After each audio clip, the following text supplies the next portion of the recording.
Assalamualaikum warahmatullahi wabarakatuh. Perkenalkan saya Bu Erna, salah satu pengajar di Fakultas Ilmu Keperawatan Universitas Ars. Ya teman-teman, hari ini kita sharing ya tentang hipertensi gitu ya, atau biasa disebut tekanan darah tinggi gitu ya. Jadi yang tinggi tekanan darahnya ya. Nah, pengertiannya adalah ketika kondisi sistol ya atau tekanan darah yang atasnya itu lebih dari 139 ya. Jadi kalau 140 sudah termasuk hipertensi. Ataupun diastolnya yang bawahnya itu lebih dari 89. Jadi kalau udah 90 itu sudah hipertensi. Misalnya tekanan darahnya 140/85 gitu ya, karena sistolnya tinggi, walaupun diastolnya nggak tinggi tetap hipertensi gitu, begitupun kebalikannya ya.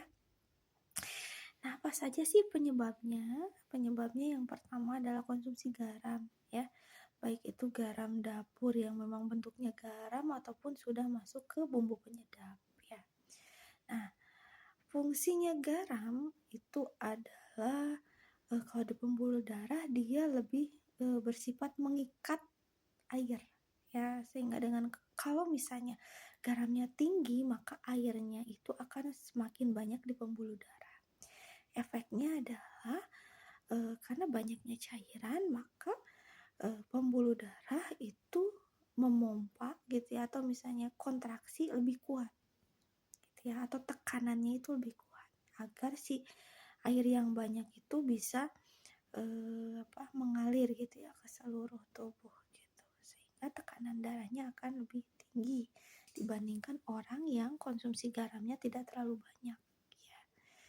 Kemudian berfungsi juga garam itu ya berbahaya juga kalau terlalu banyak di ginjal gitu ya, karena terlalu banyak cairan yang terserap gitu ya di pembuluh darah, sehingga jumlah volume cairan yang masuk ke ginjal juga akan mengganggu gitu ya saringan di dalam ginjal gitu ya, sehingga mungkin lama kelamaan ginjalnya juga akan bermasalah gitu ya. Itu dari garam sendiri. Yang kedua itu adalah stres ya. Ketika seorang stres, jenisnya banyak ya. Kalau marah-marah kan bisa jadi stres gitu ya. Biasanya ibu-ibu ya. Kalau anaknya nakal gitu ya, marah-marah. Nah, kadang ada yang bilang, oh kalau marah-marah nanti tensinya meningkat. Nah, itu memang betul gitu ya. Ketika seseorang mengalami tingkat stres yang lumayan tinggi, itu akan mempengaruhi pengeluaran dari kortisol dan juga adrenalin. Nah, salah satu fungsinya adalah untuk peningkatan tekanan darah, yaitu vasokonstriksi gitu ya, atau disebutnya si pembuluh darahnya itu lebih tegang lah gitu ya, lebih kuat untuk memompakan darah, atau disebut juga vasokonstriksi gitu ya, menyempit dan bisa meningkatkan tekanan darah ya. Yang ketiga itu olahraga. Nah, kalau olahraga sebenarnya dibutuhkan ya untuk mengurangi resiko terkena hipertensi, tapi tidak semua jenis olahraga ya. Kalau misalnya olahraga berat juga ya, yang terlalu berat misalnya ya, itu juga bisa berpengaruh kurang bagus gitu ya untuk tekanan darah. Jadi pasien-pasien hipertensi tidak boleh terlalu ekstrim untuk berolahraga gitu ya. Jenis olahraga yang disarankan memang seperti jalan agak cepat gitu ya, itu sekitar 30 menit ya, jadi jangan terlalu lama juga gitu ya. Atau misalnya bersepeda gitu ya, yang memang bisa meningkatkan metabolisme gitu ya, dan juga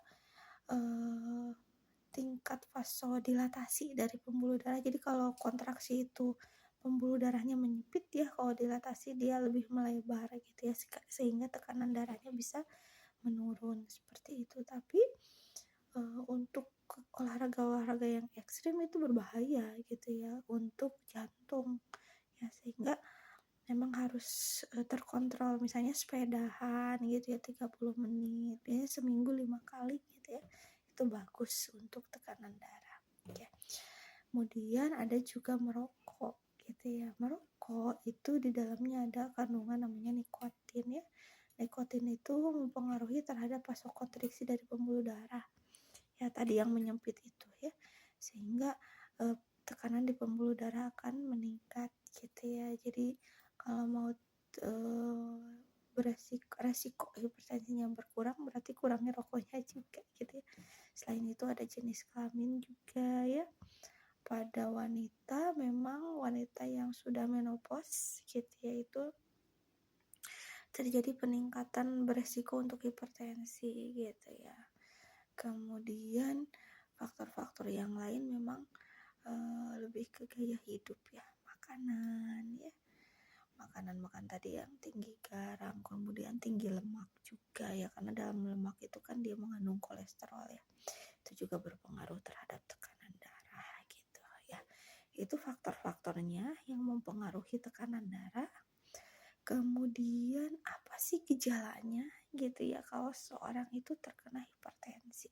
Nah, hipertensi itu kadang disebut juga silent killer atau pembunuh diam-diam, karena beberapa pasien hipertensi itu tidak merasakan apa-apa, paling juga aduh agak pusing atau misalnya pundaknya kok agak sakit gitu ya, jadi menganggap paling juga kelelahan gitu ya. Nah kalau misalnya tergantung orangnya ya, ada yang ketika tensinya misalnya 140 atau 150 sudah kerasa pusing, pundak sakit, kadang juga gelisah gitu ya. Tapi ada juga yang sudah tinggi itu tidak merasakan apa-apa gejalanya gitu ya. Nah jadi beda-beda tiap orang, tapi yang paling terlihat sih biasanya pusing ya, karena kan peningkatan tekanan darah ya. Kemudian pundaknya sakit gitu ya. Kemudian kalau yang sudah sangat tinggi mungkin pandangannya jadi sedikit kabur gitu ya. Nah itu beberapa tandanya ya. Kemudian apa sih dampaknya ya dari atau komplikasinya dari hipertensi? Nah komplikasi pertama adalah stroke. Nah kebanyakan orang beranggapan hipertensi dan stroke itu dua penyakit yang berbeda. Ya itu memang berbeda,